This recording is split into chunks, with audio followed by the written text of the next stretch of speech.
Hello everyone. This is the last part of chapter electricity. देखो आपका ज़्यादा syllabus तो है नहीं, 9th 10th में सिर्फ दो चैप्टर ही हैं और आपका ये जो टर्म 2 का है ये फर्स्ट चैप्टर है टर्म 2 में इलेक्ट्रिसिटी और इसकी 8 ही वीडियो है टोटल। ठीक है, तो आप जब भी देखें तो स्टार्टिंग से देखें। तो हम इसके सभी टॉपिक्स डिस्कस कर चुके हैं और कुछ एनसीईआरटी क्वेश्चंस हम लास्ट वीडियोस में डिस्कस कर चुके हैं। तो ये हमारी लास्ट वीडियो है। जो रिमेनिंग क्वेश्चंस हैं हमारे एनसीईआरटी के वो हम इसमें डिस्कस करेंगे। Let's start today's video. First, आज का पहला क्वेश्चन है आपका 2 लैंप्स।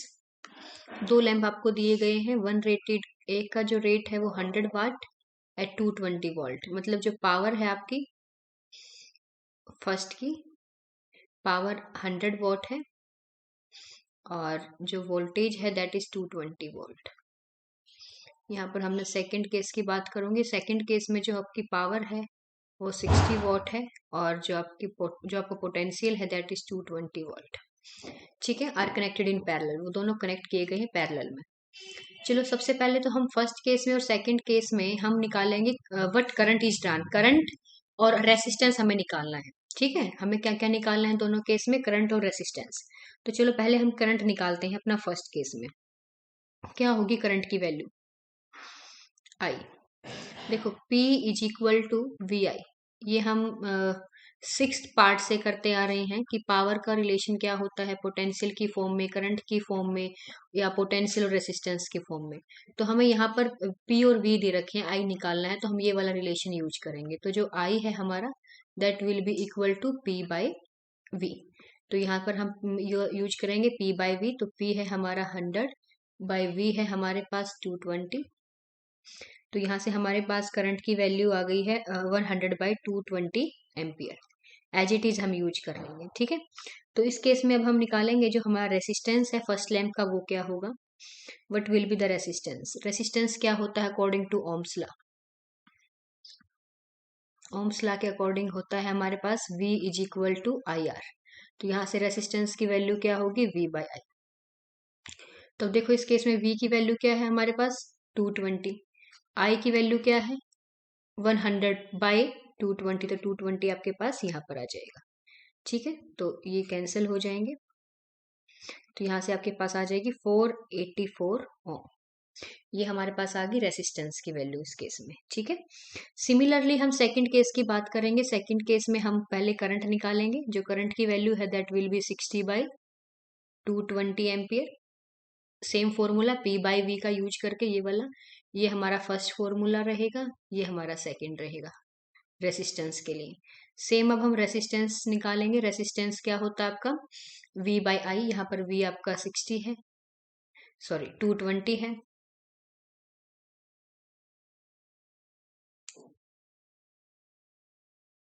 क्या है आपका V 220 by 60 by 220,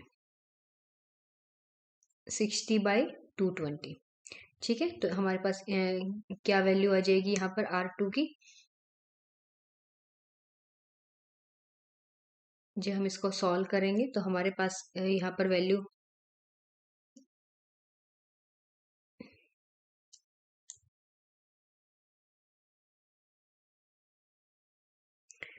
2420 by 3, 2420 by 3 ओम।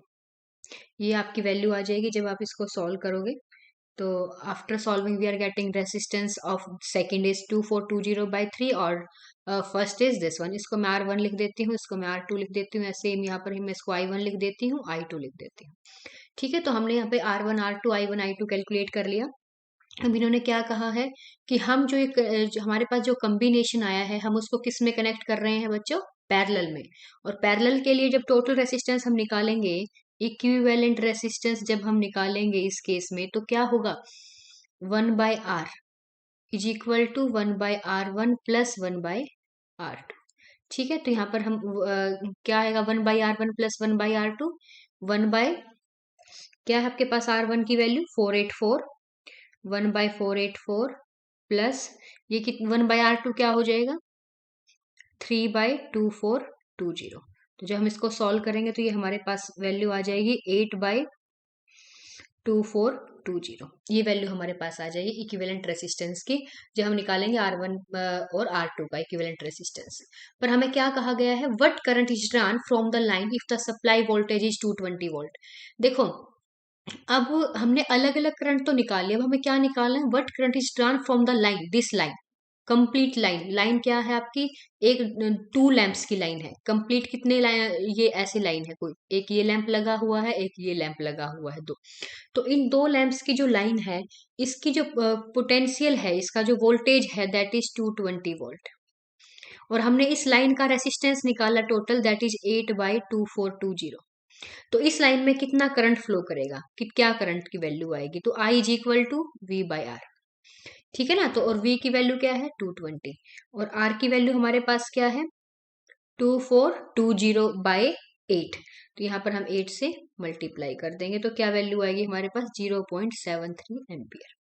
तो हमारा आंसर क्या रहेगा यहाँ पर 0.73 एम्पियर। ठीक है, देखो अब आपको लगेगा कि हमने अलग अलग रेसिस्टेंस निकाला, क्यों निकाला।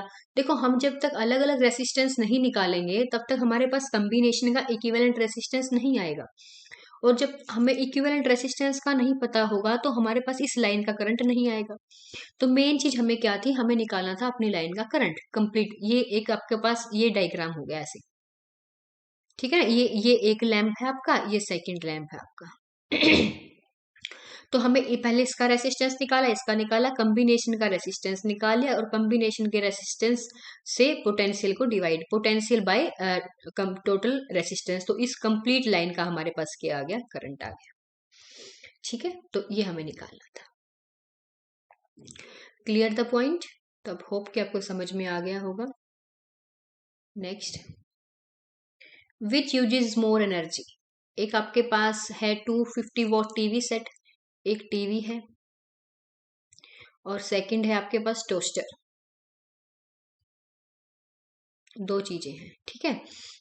इसकी जो आपके पास पावर है दैट इज 250 वॉट है, और इसको यूज किया गया है 1 आवर के लिए, और इसकी जो पावर है हमारे पास 1200 वॉट है, और पर इसको यूज किया गया है बहुत कम टाइम के लिए, 10 मिनट के लिए। इसको भी हम आर में चेंज करेंगे तो ये 1/6 आर होगी। क्लियर। तो अब ये पूछ रहे हैं कि किसके अंदर ज्यादा एनर्जी का यूज होगा, फर्स्ट केस में या सेकंड केस में। देखो फर्स्ट केस में एनर्जी क्या होती है, पावर इंटू टाइम। तो क्या आएगी, सिंपल 250 इंटू 1 आवर, तो कितनी आ जाएगी 250 वॉट आवर। ठीक है ना, इतनी आपके पास एनर्जी आ जाएगी। इस केस में कितनी एनर्जी आ जाएगी 1200 इंटू टाइम क्या है आपके पास 1/6, तो कितनी आ जाएगी 200 वॉट आवर। इतने वॉट है इतने आवर्स। तो हमारे पास बताओ किस केस में एनर्जी याद आई, फर्स्ट केस में या सेकंड केस में।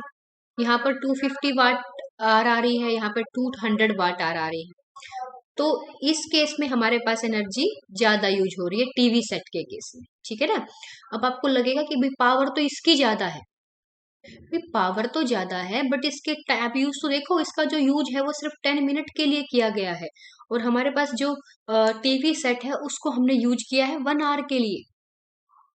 ठीक है ना, तो टाइम के ऊपर भी तो डिपेंड करती है, जो एनर्जी है वो पावर और टाइम दोनों पे डिपेंड करती है, दोनों के डायरेक्टली प्रोपोर्शनल है। ठीक है, तो यहाँ पर टाइम बहुत ज्यादा है as compare to toaster machine, इसीलिए जो आपकी एनर्जी यूज हुई वो टीवी के केस में ज्यादा होगी as compare to toaster. Okay चलो मूव नेक्स्ट क्वेश्चन की तरफ मूव करते हैं।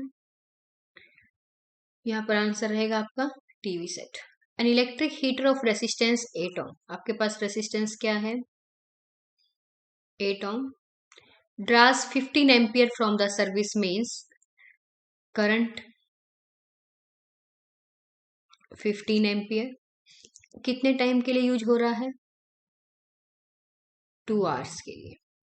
Calculate the rate at which heat is developed in the heater, तो आपको वो रेट निकालना है जिस से आपकी जो हीटर है वो हीट डेवलप करेगा। निकाले क्या होगी रेट, इसका मतलब हमें क्या निकालनी है रेट, जब एनर्जी का रेट निकालना हो वो क्या होती है पावर। ठीक है, rate of energy is power. देखो एनर्जी होती है आपके पास P into T, rate of energy means E by T. अब कल ही मैंने आपको बता तो क्या किसके इक्वल होगी, एक पावर की।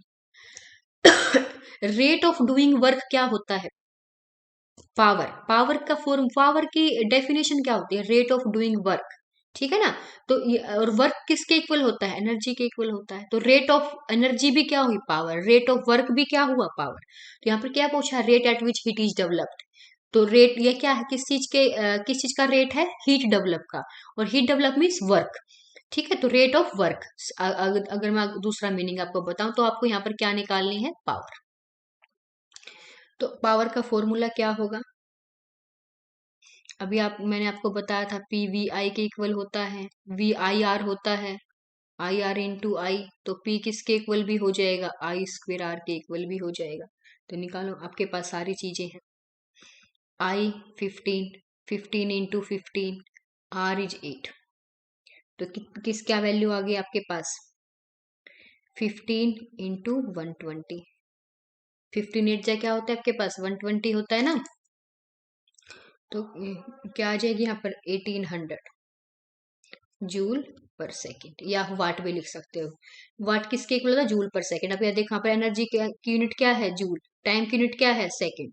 तो और पावर की क्या होती है, वाट। तो वाट किसके इक्वल आ गया आपके पास, जूल पर सेकेंड के। तो आप कोई भी यूनिट यहाँ पर यूज कर सकते हो, जूल पर सेकेंड यूज कर सकते हो या वाट यूज कर सकते हो। क्लियर। तो सिंपल फॉर्मूले आपको यूज करने हैं। हमने पावर का लिखा, वी आई आर के इक्वल होता है, तो आई आर स्क्वेर आर हो गया। अगर आपको लर्न नहीं है तो आप यहाँ से निकाल सकते हो, अदरवाइज हमने तीनों फॉर्मूले इसके किए थे, मैं दोबारा से आपको बता रही हूँ। पी वी आई के इक्वल होता है, पी आई स्क्वेर आर के इक्वल होता है, और जो पी है आपका वी स्क्वेर बाई आर के इक्वल होता है। अगर आपको इन्हीं फॉर्मूले से एनर्जी निकालनी आ जाए तो इनको टाइम से मल्टीप्लाई कर दो, सिंपल। तो यहाँ पर अगर इस फॉर्मूले से देखेंगे तो एनर्जी क्या आ जाएगी, वी आई टी आ जाएगी। यहाँ से energy I square R T आ जाएगी। यहाँ से आपके पास जो एनर्जी है वो V square by R T आ जाएगी। ओके। तो यहीं से आपको सारी चीजें, आपको बार बार जो आप लिखोगे, आप पढ़ोगे तो आपको लर्न हो जाएंगे, ठीक है। वही फॉर्मूले हैं, वही रिपीटेड चीजें हैं सारी की सारी जो आप यूज कर रहे हो। चलो नेक्स्ट देखते हैं। Explain the following. Why is the tungsten used almost exclusively for filament of electric lamps? कि आप सिर्फ जो ऑलमोस्ट है टंगस्टन का ही यूज क्यों किया जाता है इलेक्ट्रिक लैंप्स में फिलामेंट बनाने के लिए। देखो, क्या कोई बता सकता है इसका आंसर।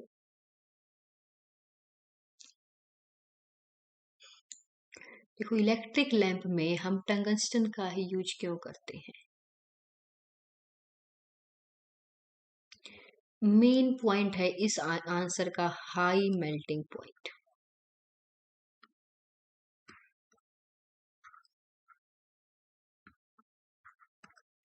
देखो, इलेक्ट्रिक लैंप्स में जो हीट जनरेट होती है वो बहुत ज्यादा होती है। हीट ये क्या करते हैं, लाइट प्रोड्यूस करते हैं। लाइट क्या किस चीज की फॉर्म है, हीट की। अगर आप कोई ऐसा मटेरियल यूज करोगे जिसका मेल्टिंग पॉइंट ही लो है तो वो तो क्या हो जाएगा, बहुत जल्दी मेल्ट हो जाएगा, ठीक है ना। तो जो आपका टंगस्टन है उसका जो melting point that is very high, that is 3300 degree Celsius, ठीक है ना। तो इसका जो टेम्परेचर है मैक्सिमम 2700 डिग्री सेल्सियस तक पहुंचता है। जब आप ऑन करते हो ना बल्ब्स को, तो वो कितने तक पहुंचता है, 2700 डिग्री सेल्सियस तक पहुंचता है। जब हम किसी भी इलेक्ट्रिक लैंप में इलेक्ट्रिसिटी पास करवाते हैं तो वहां पर जो हीट जनरेट होती है, जो लाइट आपको मिलती है, उससे जो उसका टेम्परेचर है वो 2700 डिग्री सेल्सियस तक ही पहुंचता है।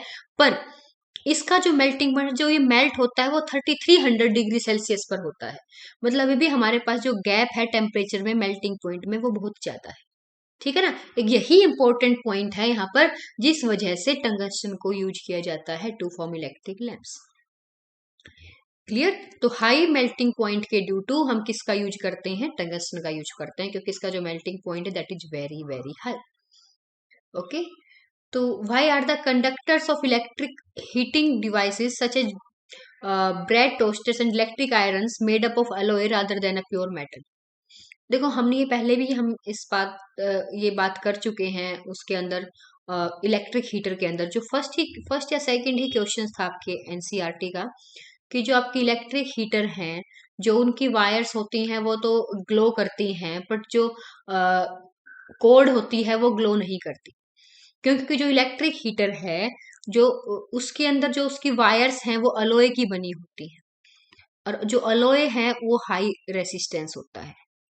ठीक है, कैसा होता है रेसिस्टेंस? हाई होता है। हाई रेसिस्टेंस होगा तो हीट ज्यादा प्रोड्यूस होगी, हीट प्रोड्यूस्ड, हीट प्रोड्यूस होगी, मतलब लार्ज हीट, हाई रेसिस्टेंस है तो लार्ज हीट प्रोड्यूस होगी, लार्ज हीट प्रोड्यूस होगी तो वहां पर वो ग्लो करेगा। तो सेम रीजन यहाँ पर, why are the conductors of electric heating devices such as bread toasters and electric irons made up of an alloy? क्यों किए जाते हैं अलोय के, क्यों बनाए जाते हैं? कि अलोयस का जो रेसिस्टेंस होता है वो हाई होता है, और हाई रेसिस्टेंस के ड्यू टू वो जो हीट प्रोड्यूस करते हैं दैट इज लार्ज। ठीक है, और जो मेटल होते हैं उनका रेसिस्टेंस लो होता है, इसलिए वो जो हीट प्रोड्यूस करते हैं वो भी क्या होती है? लो हीट प्रोड्यूस करते हैं, इसलिए हम इनको इलेक्ट्रिक टोस्टर्स या इलेक्ट्रिक आयरन्स में यूज नहीं कर सकते। आपको बस यही मेन बात याद करनी है, अलोय का रेसिस्टेंस हाई होता है, जिससे जो हीट प्रोड्यूस होगी वो भी बहुत ज्यादा होगी as compare to the pure metals, because pure metals have low resistance. Clear? I think आपको क्लियर हो गया होगा ये पॉइंट यहाँ से। Next, why is the series arrangement not use for domestic circuits? क्यों नहीं कर सकते हम सीरीज अरेंजमेंट का यूज? बहुत ज्यादा आपको प्रॉब्लम हो जाएंगी अगर आपका कोई भी सीरीज, अगर सीरीज अरेंजमेंट हम यूज कर रहे हैं। फॉर एग्जांपल, यहाँ पर आपका लैंप लगा हुआ है, और यहाँ पर आपका कोई ये फैन लगा हुआ है आपका, ठीक है ना? तो अगर आपका लैंप खराब हो गया तो आपका फैन भी नहीं चलेगा। अगर मान लो आपका एक रूम की कोई भी अप्लायंस है वो खराब हो गया, आपका दूसरे रूम में भी कोई काम नहीं करेगा। ठीक है ना? तो इस वजह से हम सीरीज का यूज नहीं कर सकते। ठीक है, तो यही सबसे मेन प्रॉब्लम होती है कि सीरीज के अंदर अगर एक अप्लायंस खराब हो जाए तो सारे हम उनमें से कोई भी यूज नहीं कर सकते। सेकंड, हम सीरीज के अंदर डिफरेंट स्विच का यूज नहीं कर सकते। डिफरेंट स्विच, डिफरेंट स्विच का यूज नहीं कर सकते। जैसे आपने देखा होगा ना, आपके घरों में लाइट का अलग स्विच होता है, बल्ब के लिए अलग स्विच होता है, फैन के लिए अलग होता है ना? सबके लिए, और ट्यूब लाइट के लिए अलग होता है। तो हर चीज के लिए अलग अलग स्विच हम देखने को मिलते हैं, क्योंकि वो पैरेलल कॉम्बिनेशन में है। पैरेलल कॉम्बिनेशन में डिफरेंट स्विच का यूज किया जा सकता है, बट सीरीज में तो सिर्फ सबके लिए क्या होगा? एक ही स्विच होगा। आपको चाहिए तो सिर्फ एक रूम का फैन ऑन करना है, पर आपके पास स्विच तो एक ही है। अगर सीरीज कॉम्बिनेशन में है तो पूरे घर की जो लाइट है, फैन है, वो सारे एक साथ ऑन होंगे। तो इसमें तो बहुत सारी इलेक्ट्रिसिटी वैसे ही वेस्ट चली जाएगी, है ना? और हम तो किस चीज पे काम करते हैं? सेव इलेक्ट्रिसिटी पे। ठीक है ना? तो हमारा मूल मंत्र ही सेव इलेक्ट्रिसिटी रहता है। तो वैसे तो अगर आपको जरूरत ही नहीं है, आपके घर में 6 रूम्स हैं, आपको चलाना है 1 रूम का फैन है, आपके चलेंगे 6 रूम्स के फैन अगर सीरीज में होंगे तो। ठीक है, तो ये भी बहुत बड़ी प्रॉब्लम होती है सीरीज कॉम्बिनेशन की। इलेक्ट्रिसिटी की वेस्टेज ज्यादा होती है, तो हम सीरीज अरेंजमेंट का यूज नहीं करते for domestic circuits. Next, how does the resistance of wire vary with the area of cross section? ये आप सबको पता है, are directly proportional to length and are inversely proportional to area. तो आपको 1 लाइन का आंसर है, resistance of wire is inversely proportional to the area of cross section. कि जैसे एरिया बढ़ेगा रेसिस्टेंस कम हो जाएगा, जैसे जैसे एरिया कम होगा रेसिस्टेंस ज्यादा हो जाएगा, because they are inversely proportional to each other.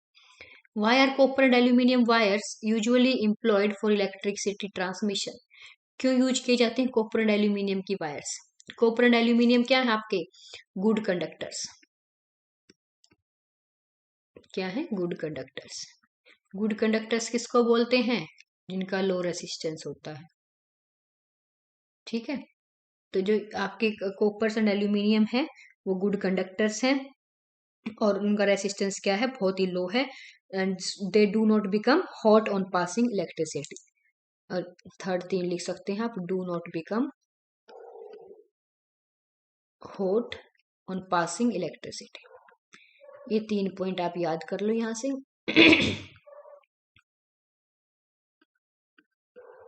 ठीक है, तो सारी चीजें आपको क्लियर हो गई। जो कॉपर और एल्यूमिनियम का यूज क्यों किया जाता है बच्चों? गुड कंडक्टर्स हैं, वेरी लो लिख सकते हैं। very low resistance है and do not become hot on passing electricity. So copper aluminium wires usually employed for electricity transmission. Next देखो, ये क्वेश्चन जब हमने वहां पर छोड़ दिया था, मैंने कहा था कि इसके लिए स्पेस नहीं था वहां पर, कि हम बाद में इसको डिस्कस करेंगे। तो देखते हैं अब, two conducting wires of the same material है आपका, इसका मतलब रेसिस्टिविटी सेम है।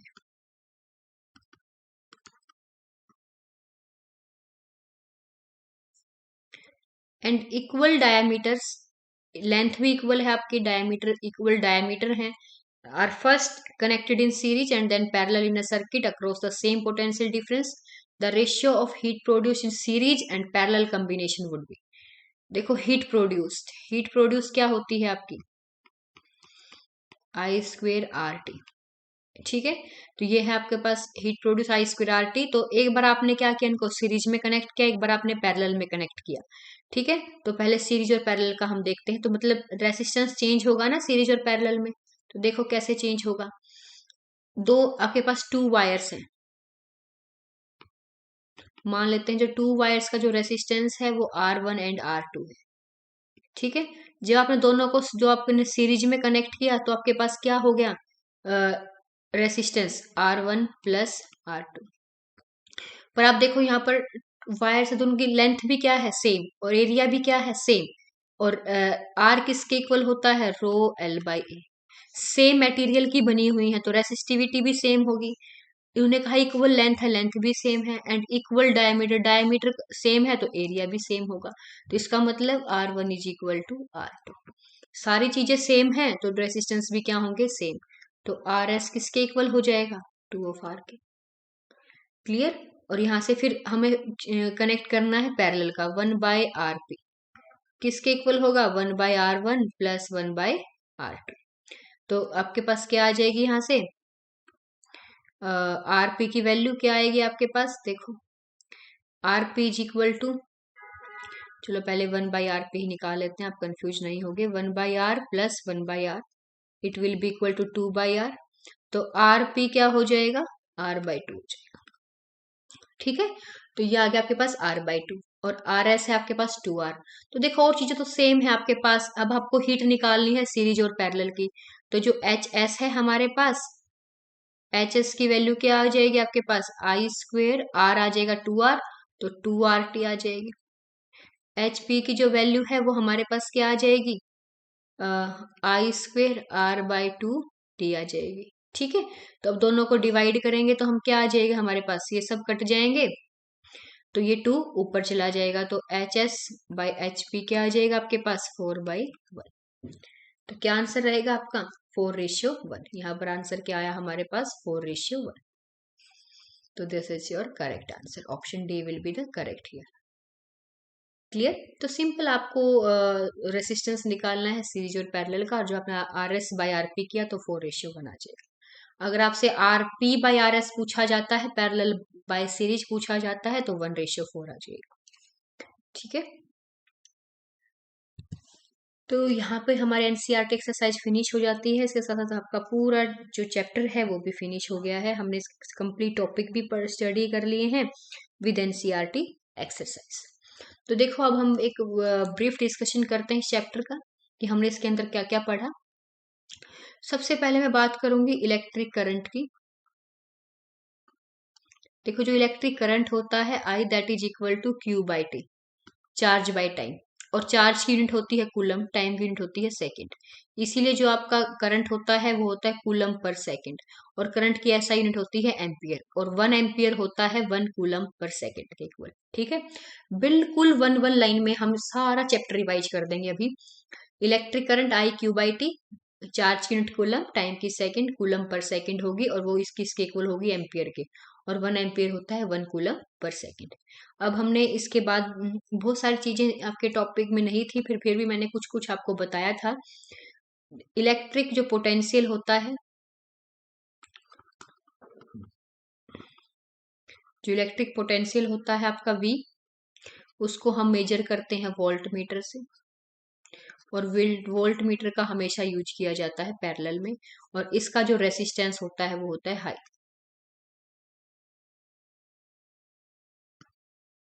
High resistance.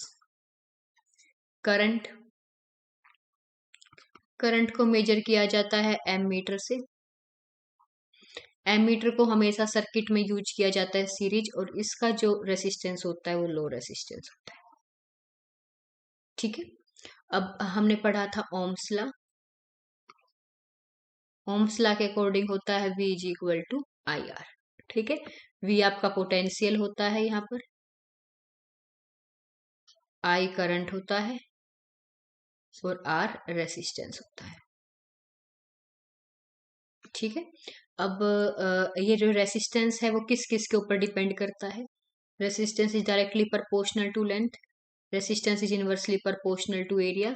जब हम इन दोनों को ऐड करते हैं तो L बाई ए हो जाता है, और R is equal to rho L by A हो जाता है। ठीक है, रो क्या है यहाँ पर?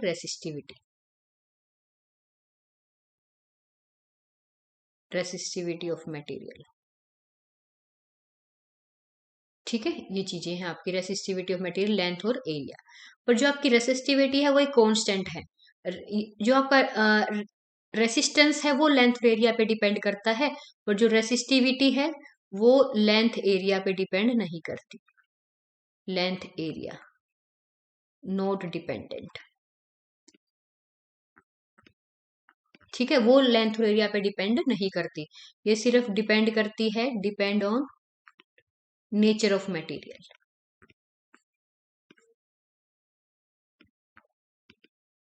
ठीक है, तो ये आपकी सिर्फ नेचर ऑफ मटेरियल पे डिपेंड करती है। नेक्स्ट है हमारे पास इलेक्ट्रिक एनर्जी। सबको पता है इलेक्ट्रिक एनर्जी का इसकी यूनिट होती है जूल। फिर है power.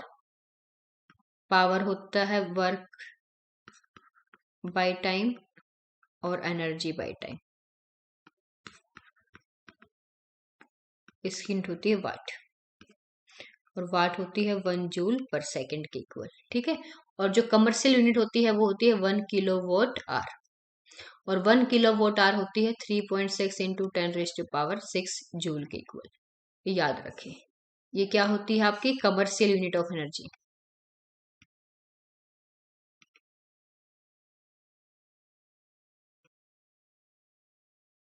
commercial unit of energy is 1 kilowatt hour, and 1 kilowatt hour is equal to 3.6 into 10⁻⁶ joule. तो ये कंप्लीट एक ओवरऑल रिव्यू था आपका इस कंप्लीट चैप्टर का। जो जो मेन पॉइंट थे, इंपॉर्टेंट पॉइंट्स थे, वो हमने सारे इसके अंदर डिस्कस कर लिए हैं। अगर फिर भी आपको कोई भी प्रॉब्लम आती है चैप्टर में किसी भी पॉइंट पर, तो आप कमेंट सेक्शन में पूछ सकते हैं। जब नेक्स्ट वीडियो में आप बनाऊंगी तो आप एक कमेंट जरूर देखूंगी, मैं आपको वही चीजें आपको दोबारा से भी मैं बता दूंगी। तो होप कि आपको चैप्टर समझ में आया होगा। फिर भी अगर कोई भी दोबारा मैं बोल रही हूँ डाउट हो तो आप पूछ सकते हो। Thank you.